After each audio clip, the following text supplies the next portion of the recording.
नमस्कार, स्वागत है आपका मेरे सत्यमेव जयते चैनल में और मैं हूं डॉक्टर हरीश चंद्र लखेड़ा। आज मैं भारतीय राजनीति के एक ऐसे व्यक्तित्व की कुंडली का गहन ज्योतिषीय एक्सरे करने जा रहा हूं, जिनके नेतृत्व में कांग्रेस पार्टी ने लगातार पतन देखा है और 95 से अधिक चुनावी हारों का अप्रिय रिकॉर्ड बनाया है। राजनीतिक गलियारों में इस लगातार गिरावट के लिए भले ही राहुल गांधी की नीतियों और उनके जिद्दी व्यवहार को दोषी ठहराया जा रहा हो, पर क्या यह केवल नीतिगत हार है या इसके पीछे सितारों का भी कोई खेल है? भारतीय सभ्यता के महान ज्ञान ज्योतिष का 1 साल तक अध्ययन करने के बाद अब मैं राजनीतिक नेताओं के व्यक्तित्व और उनके जो भी राजनीतिक तौर पर फलादेश हैं, उनके अच्छा या बुरा, उसका विश्लेषण करूंगा। और इस बार मैंने चुना है राहुल गांधी को। तो इस मुद्दे पर मैं जब तक आगे बढ़ूं, आपसे अनुरोध है कि मेरे सत्यमेव जयते चैनल को सब्सक्राइब अवश्य कर दीजिएगा और मेरे हिमालय लोग यूट्यूब चैनल को देखिएगा, यह आपसे विनम्र अनुरोध है। तो बात करते हैं राहुल गांधी की।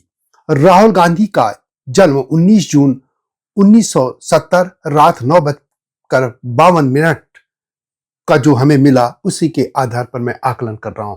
हालांकि कई जगह उनका जो जन्म समय है वह दोपहर भी दिखाया गया है, लेकिन अधिकतर यही पाया गया था।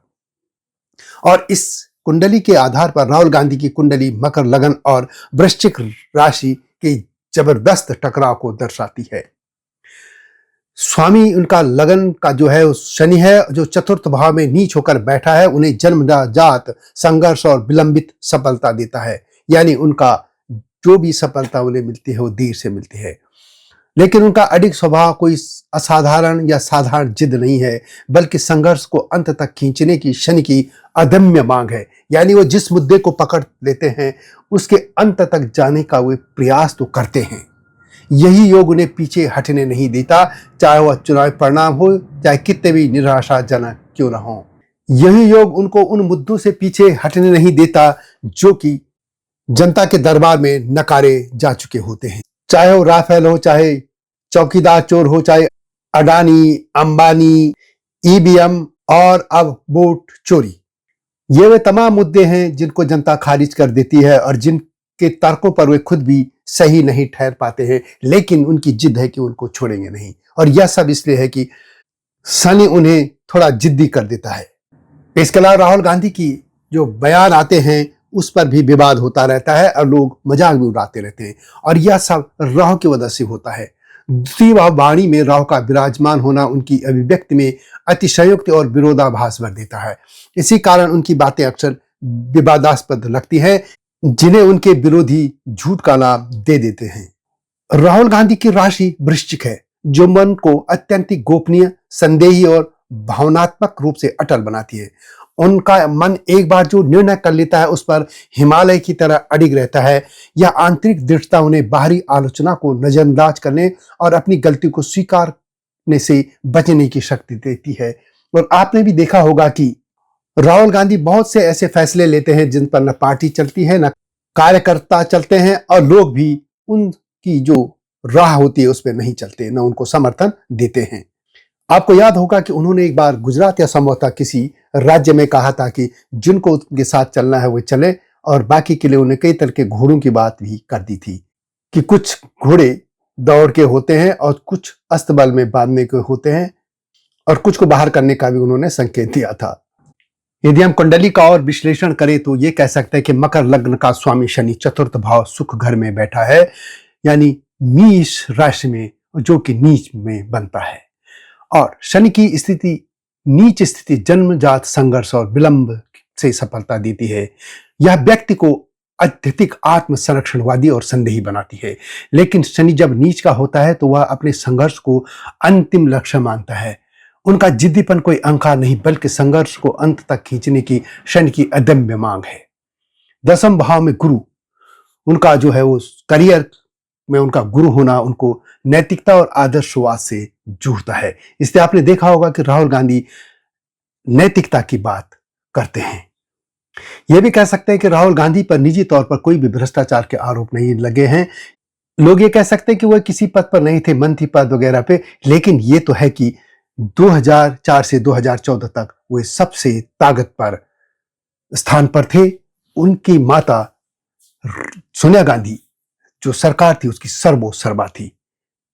ऐसे में जब कोई व्यक्ति किसी नैतिक सत्य को पकड़ लेता है तो गुरु का प्रभाव उन्हें उस पर चट्टान की तरह अडिग रखता है, उसे लचीलापन नहीं होने देता, बल्कि विचारधारा के प्रति समर्पण इसे माना जाना चाहिए। लेकिन यह समर्पण इसलिए हो रहा है कि या जो वो अडिग हो जाते हैं किसी बात पर जिसको हम जिद्दीपन कह सकते हैं, वह इसलिए हो रहा है कि उनके सलाहकार उनको गलत सलाह देते हैं।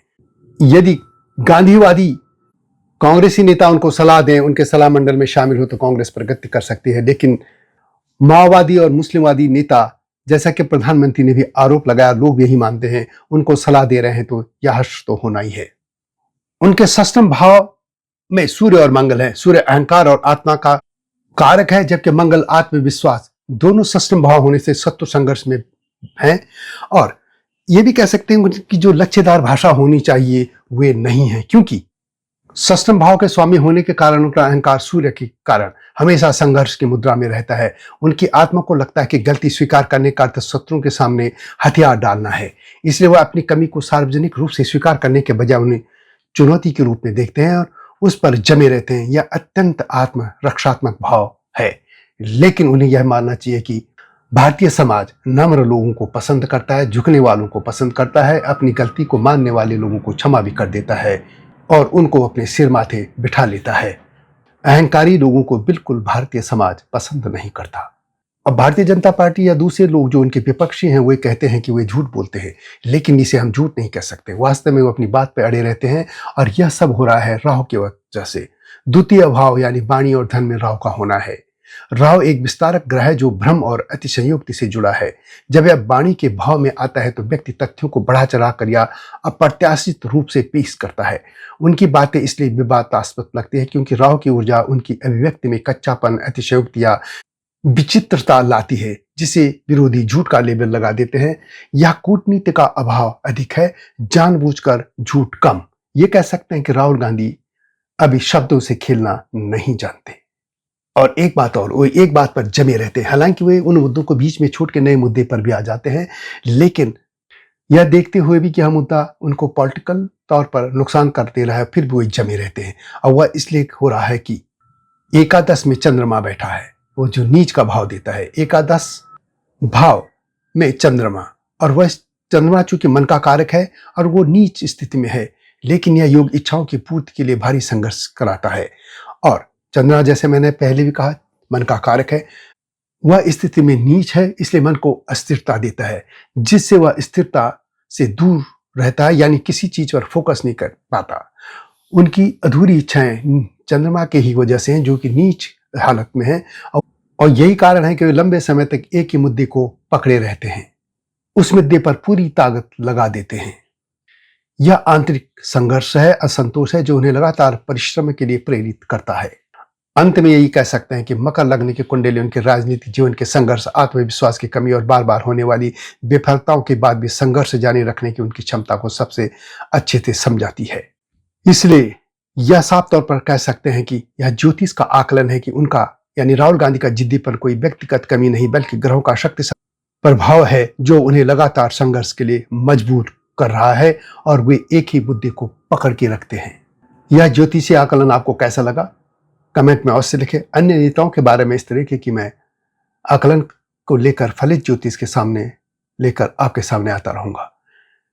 वीडियो को शेयर करना, लाइक करना न भूलना और चैनल को सब्सक्राइब करना भी न भूलना। जल्दी आऊंगा नई स्टोरी के साथ, तब तक नमस्कार। हिमालय पे पेड़ हो तो गीत गाएंगी नदियाँ, गीत गाएंगी नदियाँ।